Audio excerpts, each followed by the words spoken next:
খাদের কিনারায় দাঁড়িয়ে আছে দেশের অর্থনীতি, তাই চ্যালেঞ্জটাও পাহাড় সম। সেই পাহাড় টপকাতেই মাত্র 2.5 মাসে একগুচ্ছ রোডম্যাপ নিয়ে মাঠে নেমেছে প্রধানমন্ত্রী তারেক রহমানের নেতৃত্বাধীন বিএনপি সরকার। স্থবিরতা কাটিয়ে চাকা ঘোরানোর এই যুদ্ধ এখন অর্থনীতির উল্লেখযোগ্য সবগুলো খাতেই। বৈশ্বিক জ্বালানি অস্থিরতার মাঝেও দেশের কারখানাগুলোকে যে কোনো উপায়ে সচল রাখা চাই। মধ্যপ্রাচ্যের বাইরে বিকল্প উৎস থেকে তেল আমদানি আর সময়োপযোগী ভর্তুকির মাধ্যমে উৎপাদন চাকা সচল রাখতে মরিয়া সরকার।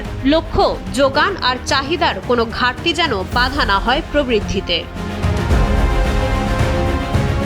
পুঁজি সংকটে ধুঁকতে থাকা রপ্তানি খাত রক্ষায় বাংলাদেশ ব্যাংক চালু করেছে 5,000 কোটি টাকার বিশেষ তহবিল। 5% সুদের এই ঋণ ব্যবসায়ীদের তারল্য সংকট কাটানোর পাশাপাশি নিশ্চিত করবে শ্রমিকদের বেতন। এমনকি বন্ধ কারখানা চালুর পথ খুঁজছে উচ্চ পর্যায়ের বিশেষজ্ঞ কমিটি। বিনিয়োগ টানতে সরকারের 180 দিনের বিশেষ পরিকল্পনা অর্থনীতিতে নতুন আশার সঞ্চার করছে। অতিবৃষ্টিতে ক্ষতিগ্রস্ত কৃষকদের সহায়তা আর ব্যবসায়িক পরিবেশ সহজ করার এই প্রক্রিয়াকে ঘুরে দাঁড়ানোর কৌশল বলে মনে করছেন বিশেষজ্ঞরা।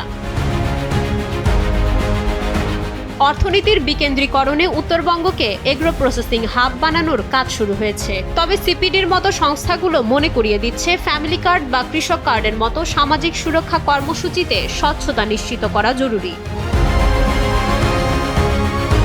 ক্ষত সারিয়ে এক সুসংহত অর্থনীতির দিশা খুঁজছে সরকার। সংস্কার আর সঠিক নীতির হাত ধরে ভঙ্গুর অবস্থা কাটিয়ে উঠবে দেশ, এমনটাই প্রত্যাশা সংশ্লিষ্টদের।